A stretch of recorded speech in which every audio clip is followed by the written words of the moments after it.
बच्चों, कैसे हैं आप सभी? मैं आशा करती हूँ सभी लोग स्वस्थ और प्रसन्न होंगे। आज हम हमारा पाठ शेरुदा को पढ़ेंगे और समझेंगे। तो आइए शुरू करते हैं इस पाठ को। ये है पाठ 2 अध्याय 2 शेरुदा। आइए इसे पढ़ें। शेरुदा बहुत बड़ा शेर था, यानी एक विशाल शेर का नाम था शेरुदा। वह जंगल का राजा था। वह बहुत आलसी हो गया था क्योंकि उसका शरीर बहुत भारी था, तो वो आलसी हो गया था। वह मेहनत नहीं करना चाहता था। इसी कारण भोजन के लिए यानी खाने के लिए शिकार नहीं करता था वह। जंगल के सभी पशु पक्षी उसके लिए भोजन लेकर आते थे। एक दिन शेरुदा को बहुत भूख लग गई थी। मुझे खाना दो, मैं भूखा हूँ।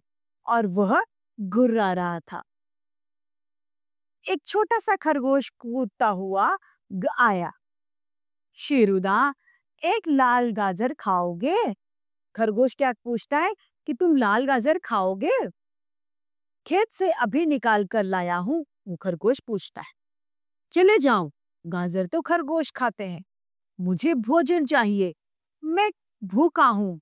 और वो गर्राने लगता है। शेरुदा चिल्लाता है। एक हरा तोता उड़कर आया। तोते ने पूछा, क्या यह आम खाओगे? बड़ा मीठा और रसीला आम है। उसकी चोंच में एक गुस्से में बोला, नहीं नहीं नहीं, आम तो तोते खाते हैं। और वो फिर से गुर्राने लगता है। मुझे तो अपना भोजन चाहिए, मैं भूखा हूँ। वह बहुत देर तक दहाड़ता ही रहा। एक भूरा बंदर भागता हुआ आया। उसने कहा, शेरुदा शेरुदा, यह ला मूंगफली खाओ, तुम्हारी भूख मिट जाएगी। नहीं नहीं, मुझे भोजन चाहिए। फिर शेरुदा घुर्राने लगता है। इतने में एक शेरनी वहां आई। उसने शेर से पूछा, शेरुदा, क्या बात है? तुम इतने दुखी क्यों लग रहे हो? शेरुदा ने उत्तर दिया, मैं 2 दिन से भूखा हूँ।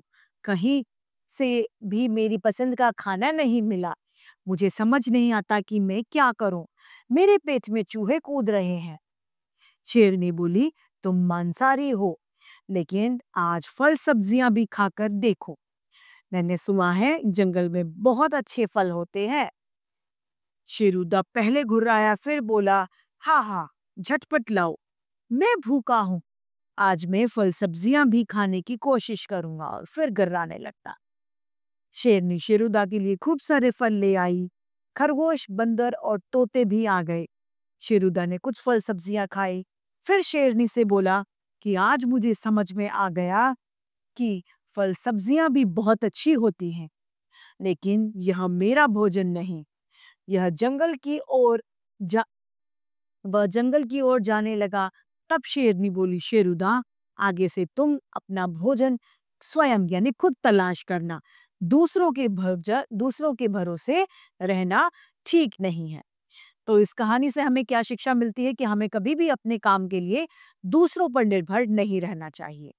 तो इसी के साथ ये पाठ समाप्त होता है। आइए शब्दार्थ को जानें। भोजन अर्थात खाना। गुर्राया यानी शेर की आवाज को गुर्राना कहता है। प्रसन्नता यानी खुशी। झटपट यानी एकदम से। स्वयं यानी अपने आप। भरोसे यानी सहारे। तो इसी के साथ ये पाठ समाप्त होता है और उम्मीद करती हूँ सभी को ये समझ में आया होगा। आज के लिए इतना ही। फिर मिलते हैं। धन्यवाद।